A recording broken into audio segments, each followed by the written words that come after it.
Eu chamo-me António Manuel Garcia Miranda. Data e local de nascimento? Nasci numa aldeia da Serra de Estrela, que se chama Lagos da Beira, concelho de Oliveira do Hospital, distrito de Coimbra. E a data de nascimento? 1/2/1947. Agora vou fazer um pequeno contexto, uma pequena introdução sobre o anticombatente, ou seja, antes de ir para a guerra colonial. Antes de ir. Com quem vivia antes de ser mobilizado? O que é que eles faziam, a ocupação e a profissão? Com quem é que vivia antes de ser mobilizado para a guerra? Eu praticamente vivi, os meus pais foram para Moçambique, portanto, estava eu na quarta classe. Portanto, e a partir daí vivi sempre. Primeiro fui estudar para Coimbra em sistema de internato e aí permaneci até ir para a tropa. E os seus pais viviam, portanto, em África? Em África, em Moçambique. E o que é que eles faziam? O meu pai era funcionário do Instituto de Algodão. Ocupava-se da área de Massingirpe, no aconselhamento técnico aos africanos na produção do algodão. E a sua mãe? A minha mãe era doméstica. E estudou antes de ir para a guerra? Estudei em Coimbra, na Escola de Regentes Agrícolas, até 1966. E fiz o meu estágio em Moçambique, no Instituto de Algodão, no ano de 66 a 67. E teve alguma ocupação ou profissão antes de ser mobilizado? Sim, estive a trabalhar no Instituto dos Vinhos, em 2 portos, em Torres Vedras. E para que ex-colónia foi mobilizado e em que ano? Fui mobilizado para Angola em 1968. Lembra-se do dia em que recebeu a notificação de que iria para a guerra? Lembro perfeitamente, até porque já esperava que esse momento chegasse. E como é que foi notificado? Foi notificado por carta. Apresentei-me primeiro em Chaves, no R10, e depois fui formar batalhão em Abrantes, tendo partido para Angola em 12 de julho de 1968. Foram mobilizados mais rapazes do seu local de residência para a guerra, consigo? Quantos, mais ou menos? Da minha terra foram todos mobilizados, mas não foram na mesma altura. Não é? Agora, as vivências durante a guerra. Que tipo de treino militar recebeu antes de partir e onde? O treino militar foi em Mafra, na escola de oficiais, e a instrução foi bastante dura, porque foi dada por capitães que tinham estado a cumprir o serviço militar na Guiné. E como é que foi a viagem? O embarque, quanto tempo durou, como decorreu? Foi de barco, foi de avião? Pronto, eu embarquei no dia 12 de julho de 1968, a bordo do Príncipe Perfeito, e foi talvez o momento mais doloroso que eu tive na guerra. A partida é um choque muito grande. Quanto tempo é que durou a viagem? A viagem durou 8, 9 dias. E como é que E correu? correu muito bem. Depois Da despedida? Da despedida, correu muito bem. Quando chegou, em que quartel ou base ficou? Quando cheguei a Angola, fomos para o Grafanil, mas como não havia instalações suficientes para os oficiais, fiquei lá numa pensão durante 8 dias, antes de marchar para o destino. Portanto, não ficou junto com outros homens da sua terra? Não. Nunca tive ninguém próximo. Da sua terra? Da minha terra nunca tive ninguém. Que funções é que ocupou? Quais eram as suas funções? Era aspirante. Como é que se diz? Era aspirante. Era o posto que na altura tinha quando parti para Angola. Quanto tempo esteve mobilizado e se foi sempre no mesmo local? Portanto, fui mobilizado para Angola e dentro de Angola o meu batalhão foi para o Luso e a minha companhia foi para Vila Teixeira de Sousa, que fica na fronteira com o ex-Zaire. E como é que foi a sua adaptação? Aqui tenta-se perceber o contato com o território, a paisagem, a biodiversidade, o clima, as línguas, a cultura. Como é que foi a sua adaptação a tudo? Portanto, a minha adaptação foi fácil, porque, como já atrás disse, eu fiz o meu tirocínio do meu curso em Moçambique. O trabalho que eu executei foi essencialmente no mato, portanto tive muitos contactos com os africanos e portanto eu quando parti, quer dizer, parti convencido que ia defender Portugal, quer dizer. Nunca... E como é que era o território? A paisagem? O território era plano, era extenso. Basta dizer que a minha companhia tinha uma área de influência quase tão grande como Portugal. Portanto, era trabalhoso, porque tínhamos que patrulhar o rio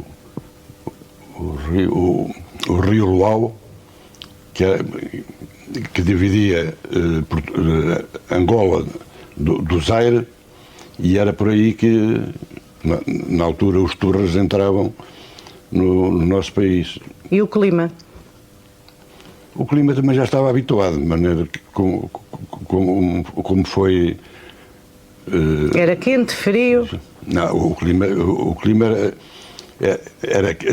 era quente, não era úmido, e frio na altura do Cacimbo. E a paisagem, havia árvores? Era pouco arborizado, porque aquilo a maior parte era chana. Portanto, tinha algumas árvores, mas não era excessivamente arborizado. E foi difícil adaptar-se à língua dos nativos? Ou não teve contato com os nativos? Não, eu tinha contacto, mas como eles falavam todos portugueses, salvo raras exceções, de maneira que não foi difícil. A língua não foi... Nem a língua, nem a alimentação. Não. Ok. Como é que era a vivência cotidiana no quartel? Os horários, a rotina, a divisão de tarefas? Nós tivemos a sorte de ter um capitão já com alguma prática, que já lá tinha estado, e que organizava o serviço para os quatro pelotões com eficiência, portanto, e já com prática. Portanto, como éramos todos nos respeitávamos uns aos outros, de maneira que não foi difícil. E os horários, como é que é? Acordavam a que horas? O que é que faziam durante a manhã, a hora de almoço, à tarde? Quer dizer, praticamente não havia horários. Portanto, havia a hora das refeições.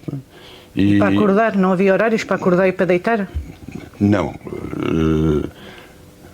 Quando tínhamos serviço, pronto, íamos para fora, estávamos os dias que estávamos, e agora quando vinhamos, quando estávamos de descanso, quer dizer, só tínhamos horas para as refeições e para os serviços que era necessário executar no quartel. Não havia hora rígida. E no quartel a divisão de tarefas? Como é que faziam a divisão de tarefas? Isso era perfeito. Cada pelotão, todos os dias à noite saía, já não me recordo como é que se chamava, o impresso com a ordem de serviço, e portanto já no dia anterior já sabíamos as tarefas que tínhamos que executar no dia seguinte. E que tipo de tarefas é que eram? Portanto, as tarefas era manter a defesa do quartel e a limpeza? Quem é que limpava? Quer dizer, eram os nossos homens, não é? Quer dizer, cada grupo tinha o seu objetivo diário, não é? Uns iam para a limpeza, outros iam para o mato à lenha. E o senhor fazia o quê? Quer dizer, eu, como comandava um pelotão, geria os meus 30 homens. Muito bem. E como é que contatavam com a família em Portugal? Os contactos nessa altura era só por carta ou aqueles impressos que na altura havia para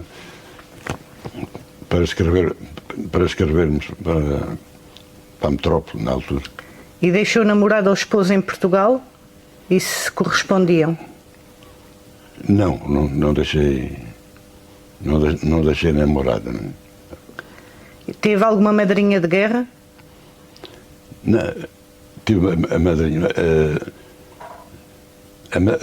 Eu quando cheguei a Teixeira de Sousa, era hábito o chefe de posto e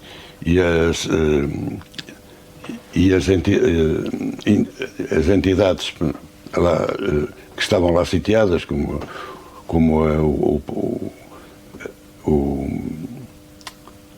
era a PIDE, normalmente era o chefe da PIDE, era o chefe da polícia, das alfândegas, portanto essas pessoas iam sempre a esperar-nos. E entre elas estava uma pessoa, uma miúda que eu olhei e que pensei que conhecia. Portanto, eu dirigi-me a ela, nós devemos conhecer-nos, de Santarém, não? E ela, sim, eu ia muito a Santarém, mas não, afinal não era. Mas desse contacto, ficou uma relação que veio a dar em namoro e depois mais tarde em casamento. Muito bem. Então correspondiam-se. O corresponder era, portanto, davam-se lá pessoalmente, um com o outro. Não, nós estávamos na mesma terra, que era a Vila Teixeira de Sousa. Ela estava a estudar e eu estava no quartel. Ok. E nos tempos livres namoravam? Claro. Recebia notícias de Portugal? Sim, com frequência. Nunca tive... E recebia as notícias como? Por carta? Por carta, sim, por carta. E as notícias eram de quem? O que é que lhe escrevia? Era mais de alguns amigos, a minha irmã, principalmente, e a minha mãe. A minha mãe que era... Escrevia? É que mais escrevia. E como é que era a vossa alimentação? Como é que era o acesso à água? Se caçavam, se pescavam? Quem é que cozinhava? Olha, nós tivemos sorte porque o nosso quartel era ao lado do quartel da Intendência, né? Que era quem recebia os géneros e distribuía pela zona. Além disso, Vila Teixeira de Sousa estava muito bem servida de talhos e não era bem, de lojas, não eram centros comerciais, mas eram pequenos estabelecimentos. Pequenos estabelecimentos que tinham tudo aquilo que nós necessitávamos, de maneira que não tínhamos problemas. E o acesso à água também era fácil? Também era fácil. E não caçavam nem pescavam? Nós tínhamos um destacamento a 90 km da companhia por onde rodavam os pelotões. Cada mês ia um para lá. Portanto, isso aí é que era pior, porque estávamos completamente isolados e aí tínhamos que levar os mantimentos que tínhamos e muitas vezes não era suficiente e aí sim, aí tínhamos que ir à caça para abastecer as nossas necessidades. E tinham assistência médica no quartel? E como é que funcionava? Tínhamos um médico e enfermeiros,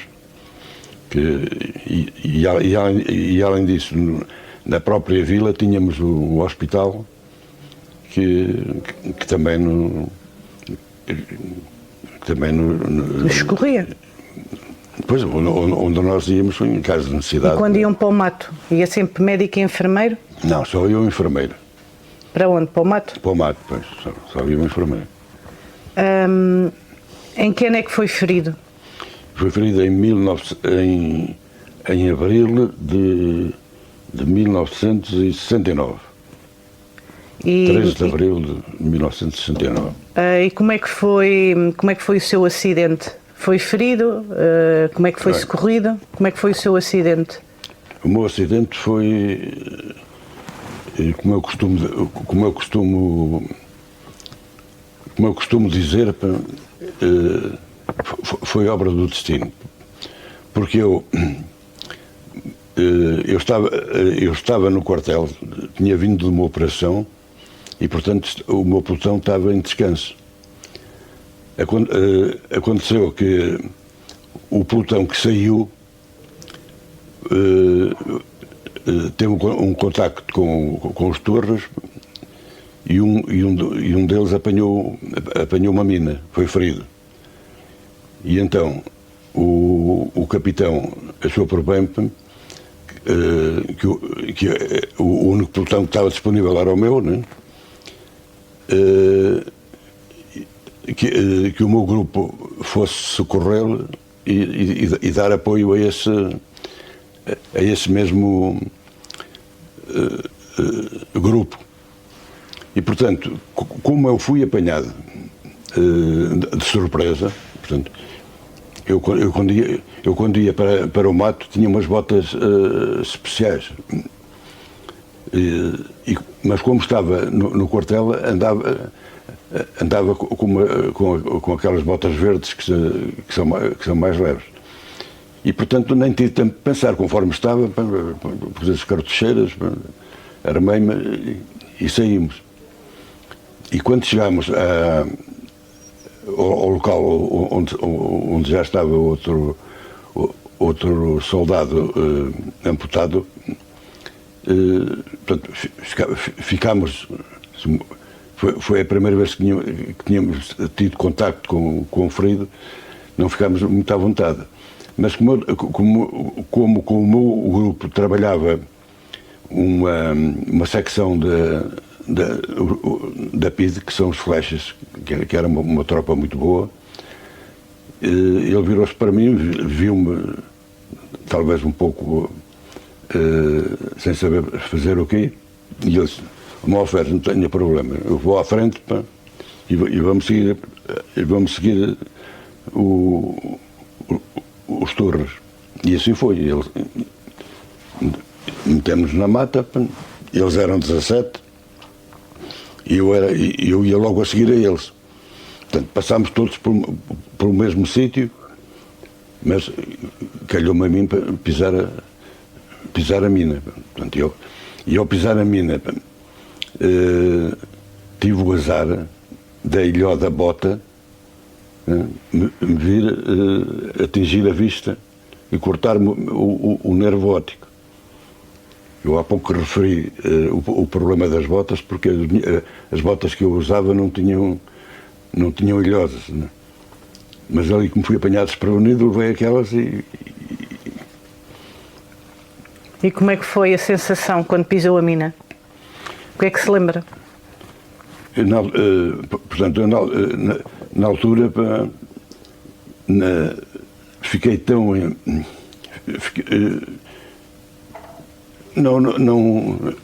Não consegui reagir, quer dizer, primeiro não conseguia olhar para a perna, não sabia o que é que me tinha acontecido. Mas foi projetado? Foi projetado, mas pouco. E fiquei mais atrapalhado, foi com o sangue que me escorria pela vista, né? Porque estava com medo de ficar cego, né? E depois o que mais me embaraçou e me afligiu foi a reação dos meus soldados que ficaram todos em pânico. Mas também foi amputado, é amputado. É amputado do membro inferior. Exatamente, quer dizer, portanto o pé ficou desfeito. E pronto, entretanto depois chamaram pediram assistência, como foi junto à linha de comboio, foi uma carlinga, acho que se chamava assim na altura, que era um comboio pequenino, que andava à frente. Chamaram-me, eu levei, eu fui evacuado para Teixeira de Sousa. E quando cheguei a Teixeira de Sousa, já estava lá uma avionete que me levou para o Luso, para o Hospital do Luso. No Hospital do Luso amputaram-me a perna. Acima do joelho ou abaixo do joelho? Abaixo do joelho. E a seguir, e no dia seguinte, segui para Luanda, onde me operaram à vista. Mas sem sucesso, uma vez que o nervo óptico tinha sido afetado. Tinha sido cortado pela ilhosa da bota. E durante essa evacuação, essas evacuações, e nomeadamente depois mais tarde para Portugal, foi evacuado por alguma enfermeira paraquedista? Teve contato com enfermeiras paraquedistas? Não, eu desde o momento em que cheguei, em que entrei no avião, em Teixeira de Sousa. Mas era um avião militar? Era uma avionete militar. E não havia enfermeiras paraquedistas? Não, fui assistido pelo meu médico, né? A partir daí, daqueles 3 dias, não me lembro de nada. Só me lembro depois, quando acordei já em Luanda. Então nunca teve contato com enfermeiras paraquedistas? Não. E tem alguma memória delas, das enfermeiras paraquedistas? Não, nunca tive contacto com elas. Como é que se ocupava nos tempos livres, no quartel e nos tempos livres fora do quartel? Nós tivemos a sorte de Teixeira de Sousa ter vários bares, tinha um clube onde havia cinema, havia festas, havia bailaricos. Ali havia muita miúda, mas era fácil. E tinha a sua namorada. E tinha a sua namorada. Pois, além disso. Mas para além dos tempos livres, pronto, também jogavam à bola? Sim, fazíamos campeonatos, porque esse clube tinha vários campos de ténis De futebol? E de futsal, não era futebol, futsal. E como é que passavam os feriados e as festas? O Natal, a Páscoa, os aniversários? Quer dizer, nós tínhamos uma piscina, mesmo na divisão. Aliás, tínhamos um posto avançado, que eram 2 ou 3 soldados, controlavam a passagem da ponte que ligava Portugal ao Zaire. E aí havia uma piscina. De maneira que e na piscina já estava equipada para nós levarmos o material e fazermos lá as nossas festas. Então, o Natal, Páscoa e aniversários, como é que era o Natal? Não, o Natal era em conjunto, quer dizer... E era típico? Tinha as coisas típicas do Natal? Não, tinha o bacalhau, isso. Mas, além disso, tinha outras coisas lá. Não? Coisas típicas? Não, quer dizer, não eram bem típicas, porque nós dávamos essencialmente com os portugueses, né? E os portugueses muitas vezes também se associavam a nós e iam jantar no quartel, portanto, e levavam as suas coisas, uns levavam os perus, outros levavam o polvo, portanto, ali não as faltava... batatas, as couves? Pois, essas coisas todas. E os aniversários? Os aniversários também eram sempre comemorados, mas isso era mais particular, que, portanto, já não era no meio militar, né? Portanto, nós tínhamos os nossos amigos cá fora e tal, e os amigos, alguns de lá, né? De maneira que fazíamos era nesse clube. E como é que eram os contatos com as populações locais, sem ser os portugueses, as pessoas de Angola que lá viviam? Foi sempre ótimo. Nunca... Aliás, o nosso capitão era muito exigente nesse aspecto, e qualquer queixa que houvesse da população, às vezes iam soldados que metiam-se lá nas cobatas e às vezes forçavam as africanas a ter sexo e essas coisas todas. Mas connosco isso aconteceu com a companhia que esteve antes. Mas connosco isso não vai acontecer, porque o capitão avisou-nos logo. Qualquer queixa que houvesse ali sobre o nosso comportamento, que era logo reprimido com força. E contactar, pronto, esta já respondeu, se contactava com outros portugueses na zona em que estavam colocados, já disse que sim. E quais eram as principais dificuldades que enfrentava no dia-a-dia? Se calhar mais quando ia para o mato, não? Olha, para ser franco, nós quando íamos para o mato, quer dizer, tínhamos que ir tão concentrados que não tínhamos, pelo menos no meu caso e com os meus rapazes. Portanto, nós fazíamos sempre uma pequena reunião antes, e a palavra de ordem que eu tinha era sempre: opa, nós temos que fazer tudo, mas tudo para sairmos daqui todos vivos e com saúde. Portanto, isso era o nosso lema. Se fosse preciso matar, matava-se. Tínhamos que fazer tudo o que estivesse ao nosso alcance para podermos vir a regressar todos com Até quais saúde. eram as principais dificuldades? Se quer que lhe diga, as dificuldades eram as saudades da família, né? Especialmente dos pais, dos irmãos e dos amigos.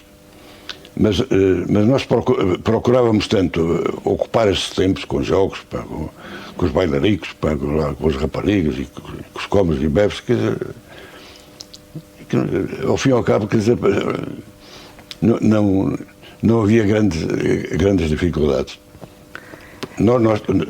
Eu estou a falar porque nós também calhámos no meio onde nada nos faltava, não é? Uhum. Porque, outros que estavam no mato era totalmente diferente. Não é? E como é que viveu a sua participação na guerra, de uma forma geral? Eu vivi a guerra tranquilamente, porque como os meus pais sempre lá estiveram, e eu já lá tinha ido de férias e depois e trabalhei lá. Eu considerava aquilo como Portugal. Portanto, eu olhava a minha participação como um dever que tinha para com a pátria. Portanto, não me sentia revoltado por isso. Existem algumas memórias ou histórias que gostasse de partilhar? Se há alguma coisa engraçada? Engraçada ou sem ser engraçada? Sim. Não,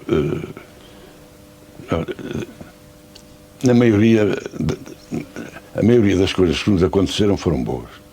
Nós divertíamos muito, porque lá está, era uma vila com muitos divertimentos.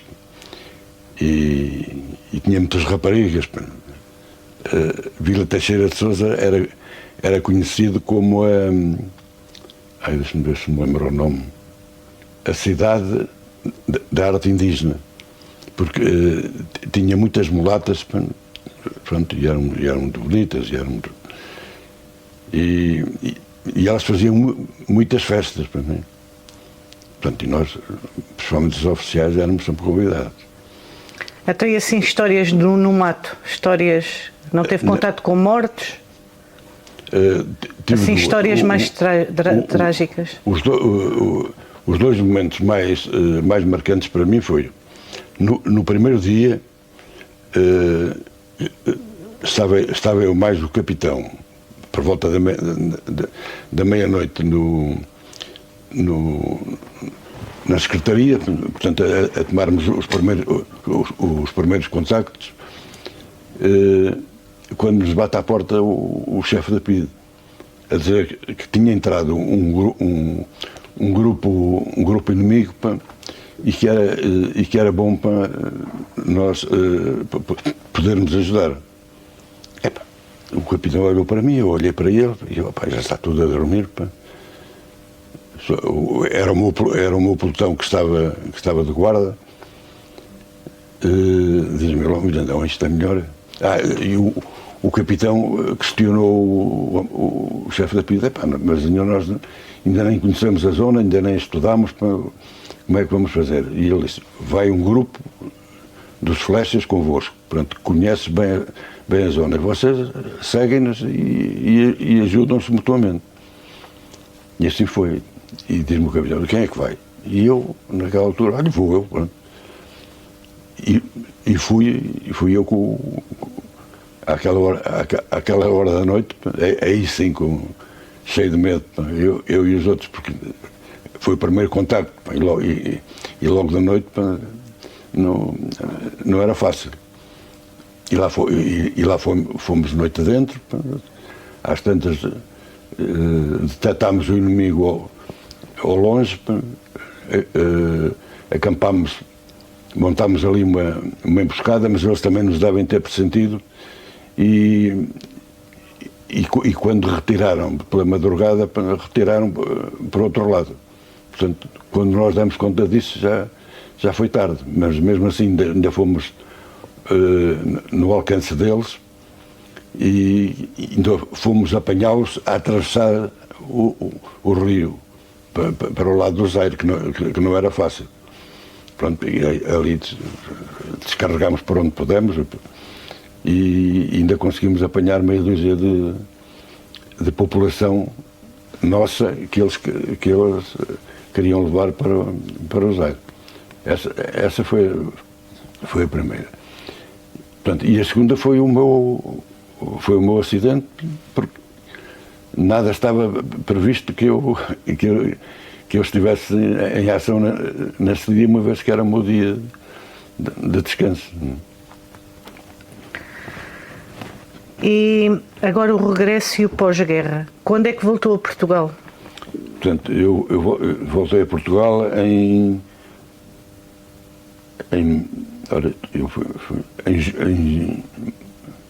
abril, em maio de 69. E voltou como? De avião, de barco? Não, vim de avião. Avião militar ou da TAP? Não, avião militar. vim para o hospital, para as urgências do Hospital Militar e pronto, lá me fizeram os tratamentos e depois de estar, de ter o couto preparado para ir para a Alemanha, que foi em novembro de 68, fui então para a Alemanha para me porem a prótese.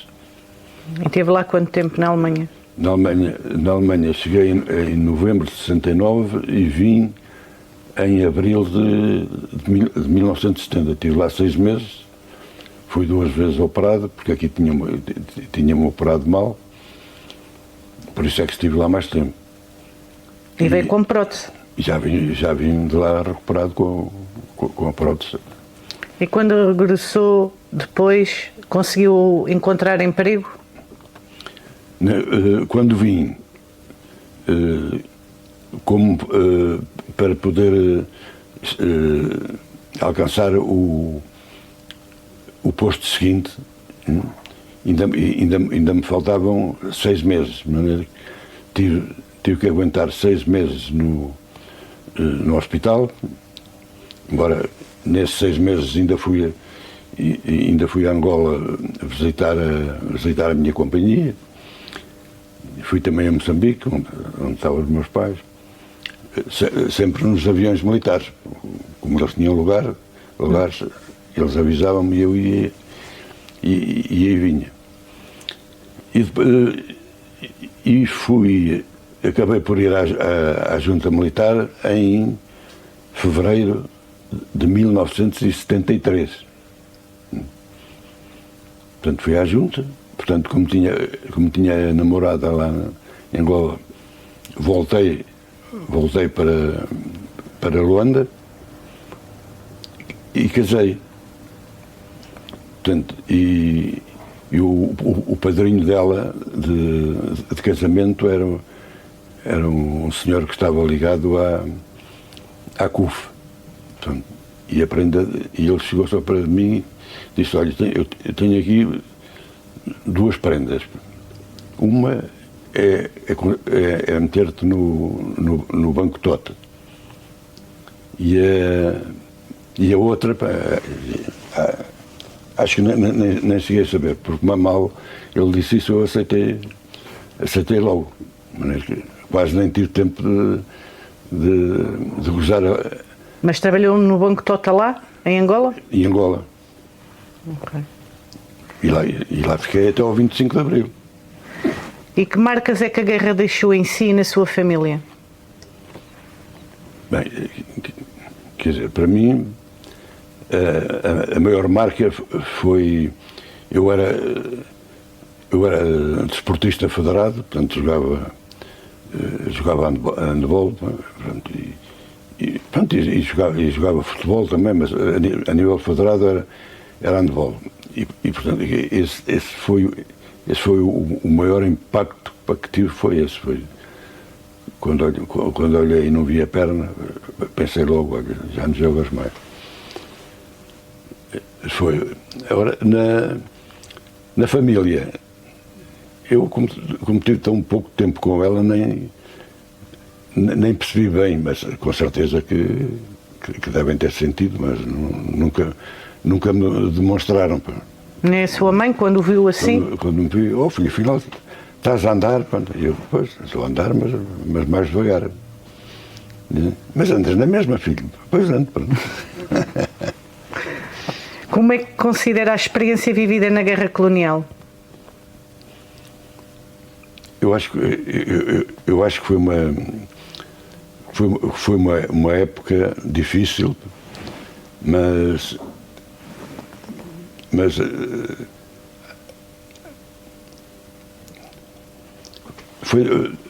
foi difícil, mas foi uma experiência que eu posso dizer, quase que até que gostei,